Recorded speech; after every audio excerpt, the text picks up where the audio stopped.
Hello, it's Andy from Bill's Lighthouse. Now, you know I do different Pokemon card content, be it the TCGO or even the old Game Boy games, but I do like to play in real life. And today I'm going to be going through the deck list or deck analysis, whatever, of the deck that I'm currently playing that I've been absolutely loving since Sword and Shield come out, and that is, well, the Galarian Zigzagoon line. Absolutely been... I just fell in love with the Pokemon itself as soon as I saw it, and I thought, you know what, when the cards were all revealed, I had to just sort of set up a deck, and with Rebel Clash it only got better, and I think with Darkness Ablaze coming, it's only going to get better even further with all the darkness, tech and everything that comes from that. And that's basically what I've actually built the deck around, so what you'll see today is what it will look like come Darkness Ablaze. So by saying that, what I mean is that I have a couple of the Japanese cards from Infinity Zone. I can't remember what the name of it was. I was going to say Double Blaze, but that was, of course, what turned into Unbroken Bonds. So, to start out the Goons lineup, so we've got 4 Galarian Zigzagoons, fantastic. Match that with Scoop Up Net and we can ping out a lot of damage to the opponent's side. Even if you started with it, that's fine. Like I say, we can pick it up. So you can get a good amount of damage pinged out. 2 Lanoons just to help evolve up. Obviously, if we get in any sort of position where we're stuck, we can use 1 for 20 and switch out to a various number of options to kind of get out of dodge. So we then also play 3 Galarian Obstgoons from Sword and Shield base. With its Obstruct attack, with its Untamed Shout ability, we can again ping more damage, we can block out any kind of basics trying to attack us. As the meta is evolving into more VMAX Pokemon, this is a bit more of an issue. Even as well, you think we also then have Pokemon Catcher, Boss's Orders. You can just gust around this ability, so it is a bit of a hindrance. You know, there's other options to avoid the Obstruct, but I do like it still. We're still in a format where we have Zacian, ADP, a lot of the big tag teams are still there, and this just stops it. Like Baby Blounds, don't even think of like big Pokemon, but basic Pokemon. And that's my phone, don't worry if you thought that was yours. But yeah, so we have a lot of basic Pokemon that this can just completely wall out and they can't do anything and they have to wait. But it's not the only Galarian Obstgoon I do play. I do actually play the one from Darkness Ablaze. Hopefully from Darkness Ablaze. I know it's in Infinity Zone, but we never know. Its ability makes us so that we can have our opponent discard from their hand until they have 4. So good sort of disruption unit there. Its move, obviously, if you can't read Japanese, I can't remember what the actual move is called. But for 180 for a 3 colourless energies, but then you can't use that on the next turn, so there is some downsides. But I like this because this then perfectly matches up with Dragapult VMAX. Now their weakness is darkness. They have 360 hit points without any kind of like pinging of damage or any kind of like residual damage that they've made up from the existing fight. This comes in, triple acceleration energy, which we still have for the moment. Just bang, smacks it, it's down, it's out.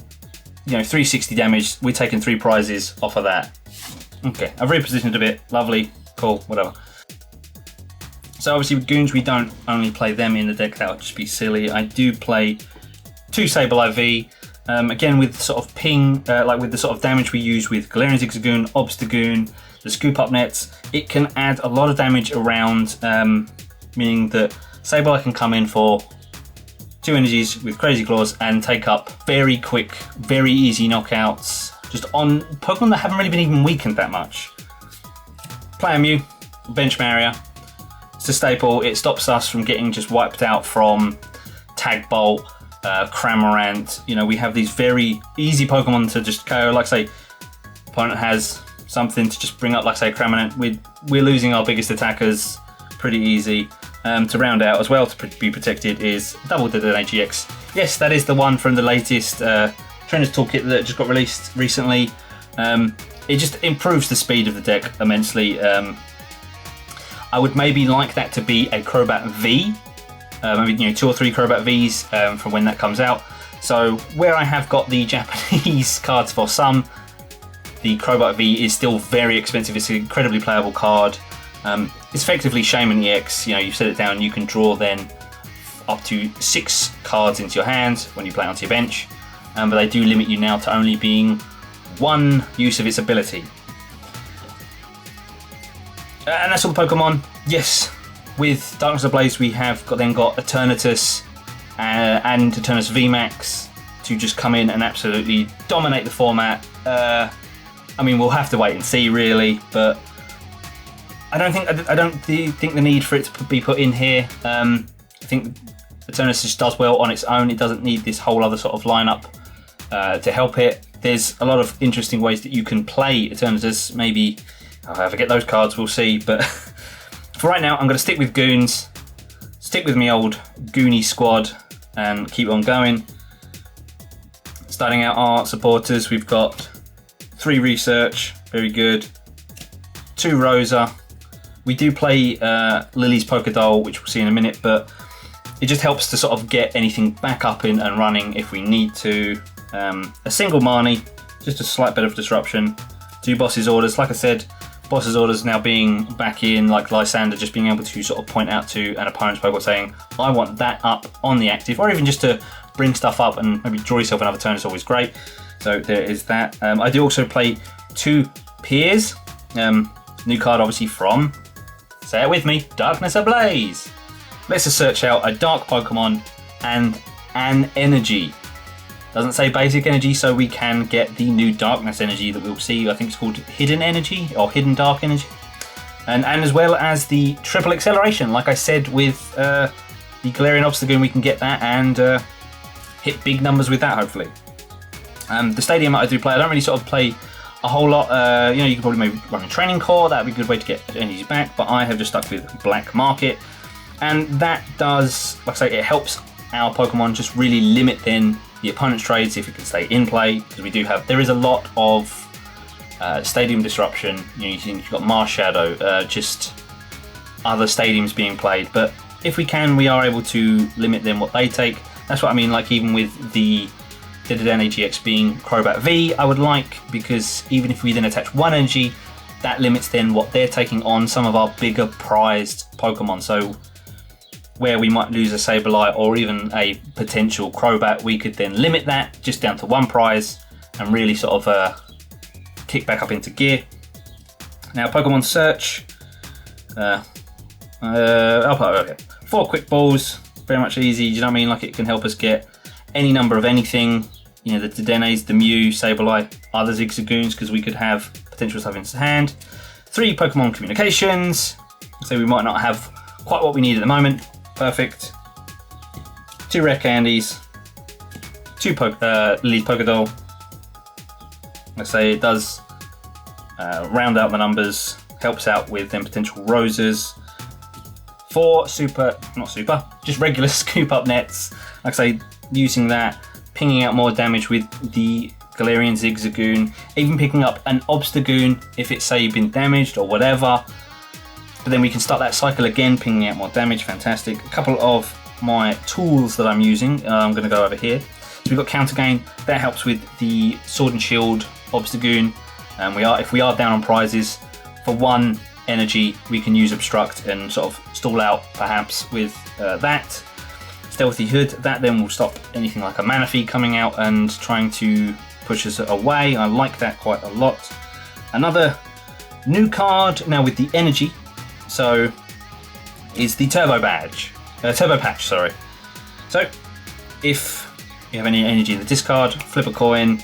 If it says we can attach that energy from the discard pile to one of our benched basics. And now it does say you can't do that to GX, so that's perfect for Sableye. Help him get up, because like I say, the 2 energy costs, Darkness doesn't have a whole lot of energy acceleration right now. Like I said, this is then going to be pretty much what it is. The other thing that I've been doing for energy acceleration is been energy switch. A few times I have had 1 energy on one on another, and be it because of the turn or however it may have gone, I've been able to switch one to the other and been able to take a knockout there. More recovery, ordinary rod, great. Another thing I've really been liking is Dangerous Drill. Now discarding one of our dark Pokemon, we can get rid of a tool, special energy, or even the stadium in play. So that then helps out Black Market. So we can, if they're playing a Chaotic Squall, we can Dangerous Drill, get rid of that, Black Market up, perfect. We can now start using that for our own benefit. And as it is obviously a Prism Star, we can only play one, and we would just lose that if we tried to play it over the Chaotic Squall. What else is that good for? Well, Horror Energy on the Dragapult, the Lightning Speed Energy on a number of the electric decks, Twin Energy, that then just sort of limits that for any sort of like big kind of single price attackers. 4 basic dark energies, 4 hidden darkness energies, and that is effectively a float stone as well, so that helps us jump out and about with our dark Pokemon. I think it has to be attached to dark Pokemon to do that, but that's fine then, so we can drop about. And then obviously, like I said, triple acceleration energy, that helps with that. 1 Obstgoon there, but like I say, that then just, if we're in a pinch and we need to hit for 180, and that's pretty much my 60. I haven't been able to test out a whole lot of it with, like I say, Darkness Blaze not being out yet, but from what I've been testing with me and a friend, or with a couple of decks this has been a pretty nice one. I've enjoyed checking out. An older list that I had, I used things like Oranguru, the Mewtwo to try and get back supporters, but for the most part I felt like I almost just held on to them for too long, so it didn't really matter. Another one I did have was Yveltal GX, now very similar to Sableye V, but the thing is with Sableye, 4 damage counters on it, that then, if an opponent Pokemon already has 4 damage counters on it, that's then going to be doing 250, is my maths right? Yeah, 250, so that's 290 with the 4 already on it. That's taking out basically any tag team on its own. Obviously only the VMAX now are really going to be surpassing that, and then say Big Charm. So, you know, from 40 to say then 50 or 60 isn't the highest of jumps, especially with something like Scoop Up Net. So I took the Yveltal out and I thought it's only 1 more energy attachment, and like I say, now with the patch and everything, perfect. Yeah, so that's my Obstgoon list.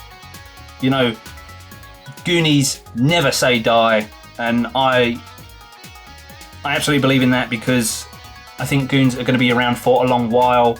I completely believe in the deck. Whether or not we'll see a resurgence of it with Darkness Ablaze, but I think it certainly made its place in the Sword and Shield metagame. Let me know what you thought of the whole deck analysis, what the deck itself could bring, anything you might change, or what you think I'm absolutely talking nonsense for, but because this has been fun. I've enjoyed doing this. I do have some other decks, like say, just weird off the cuff ones. This is like I say, Goons has been my pet deck since Sword and Shield, and with Darkness Ablaze I think it's only going to get better. And I might do one of my older decks. I think that'd be quite fun. In fact, I might even do the very first deck that I made. And would that have been maybe 2012, 2013? So that could be quite interesting. I've been Andy from Bill's Lighthouse. Thank you so much for watching. You can always follow me on Twitter as well. Remember, take care, and I'll see you all in the next video.